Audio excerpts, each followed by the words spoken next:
बहुत तेजी से आगे बढ़ रहा था और मुझे ऐसा महसूस हुआ कि हम कुछ फिटनेस के पॉइंट ऑफ व्यू से पीछे छूट जा रहे थे। हमारी स्किल में कभी कोई प्रॉब्लम नहीं थी। तो एक स्वामी जी ने भी बात रखी, आपने भी बात करी, मिलिंद जी ने भी पहले बताया, एक जो सेल्फ रियलाइजेशन की बात है कि आपको खुद से रियलाइज हो कि मुझे क्या बदलना है अपने अंदर। तो मुझे वो एक समय पे खुद भी एक्सपीरियंस हुआ कि नहीं, फिटनेस जो है वो प्रायोरिटी होनी चाहिए। और अगर मैं आपको ऑनेस्टली बताऊं तो पहले खेल को अच्छा करने के लिए फिटनेस मैंने शुरू करी, लेकिन आज अगर प्रैक्टिस मिस भी हो जाए तो मुझे इतना खराब नहीं लगता। लेकिन अगर फिटनेस सेशन मेरा मिस हो जाए या एक्टिविटी मिस हो जाए तो मुझे ज्यादा खराब लगता है। तो इसके फायदे जो हैं तो सर वो सबसे पहले आपको ये जो नया मंत्र जगा तो दिल्ली के छोले भटूरे का ही बहुत भुगतान हुआ होगा। बहुत ज्यादा सर, मतलब जो अभी हमने थोड़ी देर पहले बात करी कि हमारा जो नेटिव डाइट है, एक जिस रीजन से हम आते हैं उसका जो हम वो खाते हैं, उससे मैंने कभी एक्सपीरियंस नहीं किया कि हेल्थ इश्यूज हुए हो या किसी को कोई बीमारियों का सामना करना पड़ा हो। मेरी खुद के एक्सपीरियंस में मेरी नानी, मैंने बहुत समय तक देखा, इतनी ज्यादा उम्र में भी उनकी हेल्थ हमेशा ठीक रही, हमेशा उन्होंने घर का सिंपल खाना खाया। तो मैं जब पला बड़ा तो शहरी खाना, मतलब बहुत ज्यादा बाहर का खाना होता था, खेलने कूदने जाते थे तो आते जाते बहुत सारी चीजें ऐसी खा ली कि जो हेल्थ पॉइंट ऑफ व्यू से अच्छी नहीं है। तो डाइट का भी एक बहुत बड़ा कंट्रीब्यूशन था, जो डिसिप्लिन नहीं था। तो वो फिटनेस, फिजिकल फिटनेस और डाइट दोनों चेंज करना पड़ा सर।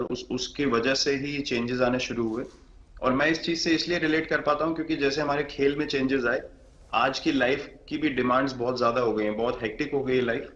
तो अगर हम अपनी फिटनेस को उस पेस के साथ नहीं रखेंगे, सिंक में नहीं रखेंगे, तो हम पीछे छूटते चले जाएंगे। तो अगर हम लोग अपनी फिटनेस को नहीं इंप्रूव करते तो हमारे खेल में भी आज हम बहुत पीछे छूटते चले जाते हैं। क्योंकि आप सिर्फ अपनी स्किल पे डिपेंड नहीं कर सकते, आपका जो मेंटल स्ट्रेंथ है, वो आपका शरीर कितना तंदुरुस्त है और आपका दिमाग कितना तंदुरुस्त है, उस दोनों का एक कॉम्बिनेशन साथ में चलता है। तो अगर मेरा शरीर सपोर्ट नहीं कर रहा है जो मेरा दिमाग सोच रहा है, तो मैं जो करना चाहता हूँ मैं नहीं कर पाऊंगा। तो मुझे आपके ये छोटे सामने छोटे कैलोरी चेंजेस। कम करने का भी तो चैलेंज रहता होगा, इतना बड़ा काम करने का भी चैलेंज रहता होगा, उसको कैसे हैंडल करते हैं? सर मैंने अभी जो अपने अनुभव में मैंने ये चीज एक्सपीरियंस करी है वो ये है कि खाने के बीच में समय देना बहुत जरूरी है। हम लोग बहुत बार खाते हैं और फिर बड़ी मील के बाद वो छोटा छोटा खाते चले जाते हैं पूरा दिन। तो वो जो हमारा सिस्टम है उसको कहीं प्रोसेस करने का मौका ही नहीं मिलता खाने को, और रात तक हम खाते चले जाते हैं। तो मैं जब छोटा भी था तो 11:30-12 बजे डिनर हो रहा है, उसके बाद मीठा खा के एकदम सो गए, कुछ एक्टिविटी नहीं, कुछ उसके बाद वॉक नहीं। तो आई थिंक ये छोटी छोटी चीजें जो है जो बहुत मैटर करती हैं कि आप अपने अंदर के सिस्टम को भी कितना समय दे रहे हैं उस खाने को प्रोसेस करने के लिए जो आप खा रहे हैं। तो उसके लिए अवेयरनेस बहुत जरूरी है कि आप किस वजह से कर रहे हैं। आप अपने आप को ओवरऑल फिट रखने के लिए कर रहे हैं या फिर सिर्फ वेट लॉस के लिए कर रहे हैं, जैसे अभी रुजुता जी ने बोला। तो प्रायोरिटी बहुत जरूरी है अपने दिमाग में कि आप, आपकी इंटेंशन ठीक होनी चाहिए, फिर अकॉर्डिंगली आपके रिजल्ट्स भी वैसे ही आएंगे बाहर। मैंने सुना है कि इन दिनों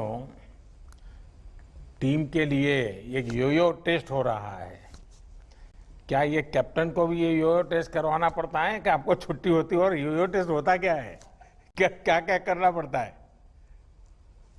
सर टेस्ट ये बहुत जरूरी था फिटनेस पॉइंट ऑफ व्यू से। अगर आप ग्लोबल फिटनेस लेवल्स की बात करें तो बाकी टीमों से हमारा लेवल अभी भी कम है, और हम चाहते हैं कि वो लेवल हम ऊपर लेके जाएं। जो एक बेसिक रिक्वायरमेंट है आज की डेट में, हम लोग फोकस करते हैं कि जैसे T20 मैच हो गया या वनडे मैच हो गया, वो एक दिन में खत्म हो जाता है।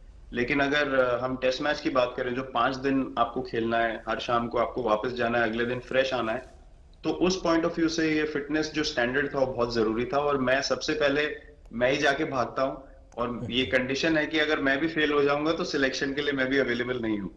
तो आई थिंक ये सिस्टम और ये कल्चर सेट करना बहुत जरूरी होता है।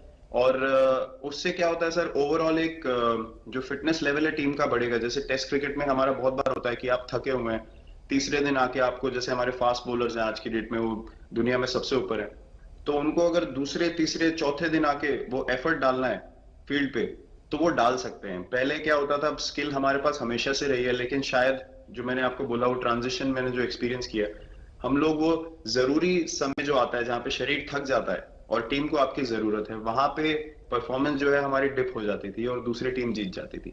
आज की डेट में हमारी फिटनेस की वजह से हम वो जरूरी समय में उस चीज को कैपिटलाइज कर पा रहे हैं और हमारे रिजल्ट्स उसी तरीके से आ रहे हैं। तो एक एक sir benchmark I think elite sports में होना जरूरी है, उससे एक फिटनेस विराट कल्चर जी, बना। मैं देख रहा हूं कि आपका टाइम मैनेजमेंट तो है ही है,